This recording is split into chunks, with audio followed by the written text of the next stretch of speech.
আসসালামু আলাইকুম। আশা করি যে যেখানে আছেন সুস্থ আছেন। Bangladesh futsal women's team sub চ্যাম্পিয়নশিপের যে প্রথম আসর সেখানেই নিজেরা বাজিমাত করলেন। সাবিনার দল চ্যাম্পিয়ন হয়েই চ্যাম্পিয়ন ট্রফি হাতে নিয়েই বাংলাদেশে ফিরছেন। ক্যাপ্টেন সাবিনা খাতুন ফুটসাল টিমটার চ্যাম্পিয়নশিপের দায়িত্ব পালন করেছেন ক্যাপ্টেন হিসেবে এবং চ্যাম্পিয়ন হয়েছেন, তার এই গৌরবটা তো রয়েছেই।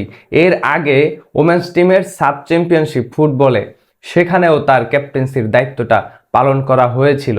তিনি এই দুইটা দলেরই গৌরবের অংশ হিসেবে দাঁড়িয়েছেন শেষমেশ।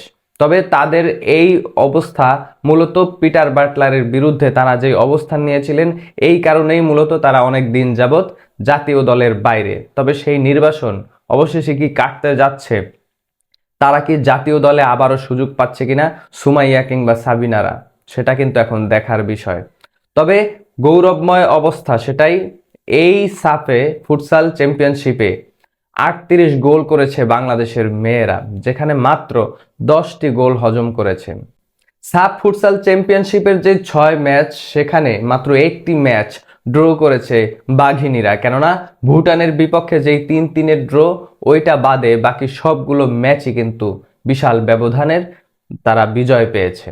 সেক্ষেত্রে চিরদৈরথ ভারতের বিপক্ষে নিজেদের প্রথম ম্যাচ 3-1 গোলের ব্যবধানের জয় দিয়েই শুরু করে এই যাত্রা সাবিনা খাতুনের দল, এবং এরপরে বাকিটা তো ইতিহাসই। নিজেদের শেষ ম্যাচে মালদ্বীপের বিপক্ষে 14 গোল, যেখানে এই ম্যাচে প্রথম গোলটা কিন্তু বাংলাদেশই খেয়েছিল, এবং সেখান থেকে কামব্যাক ফ্রি কিকে মাঝমাঠ থেকে গোল করে যখন কামব্যাক করলো এরপরে বাকিটা পুরোটাই ইতিহাস।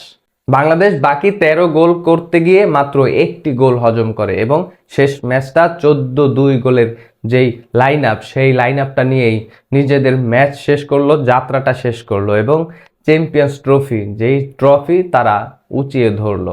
বাংলাদেশের পতাকাটা আরও একবার উজ্জ্বল সাফের ফুটসালের প্রথম আসরেই মেয়েদের।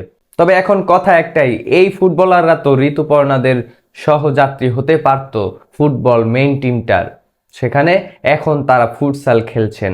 যদিও এর আগে ফুটসালেও তাদের সুযোগটা হচ্ছিল না, যেহেতু ফুটসাল সাব চ্যাম্পিয়নশিপ শুরুই হলো মাত্র, সেক্ষেত্রে তাদেরকে ফুটসাল টিমটাতে ইনক্লুড করা হলো সাবিনা কিংবা সুমাইয়াদের।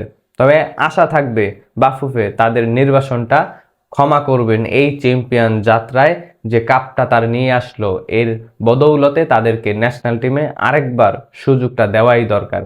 তবে ওই যে পিটার বাটলারের বিপক্ষে যে দাঁড়িয়েছিল, যেই কারণে তারা দাঁড়িয়েছিল, পিটার বাটলার তার অবস্থানে শক্ত ছিলেন। তাদের ফিটনেস এবং ওই যে লাইফস্টাইল সেটা আসলে ঠিক করতে হবে। তবে সেই প্রতিজ্ঞা তাদেরকে করিয়ে পুনরায় জাতীয় দলে ইনক্লুড করার আহ্বান তো অবশ্যই জানানো যায়। তবে কমেন্ট বক্সে আপনার মূল্যবান মন্তব্য অবশ্যই জানাবেন। সাবিনা কিংবা সুমাইয়ারা পুনরায় জাতীয় দলে সুযোগ পাওয়ার যোগ্য কিনা আপনার মূল্যবান মন্তব্য অবশ্যই কমেন্ট বক্সে জানাবেন।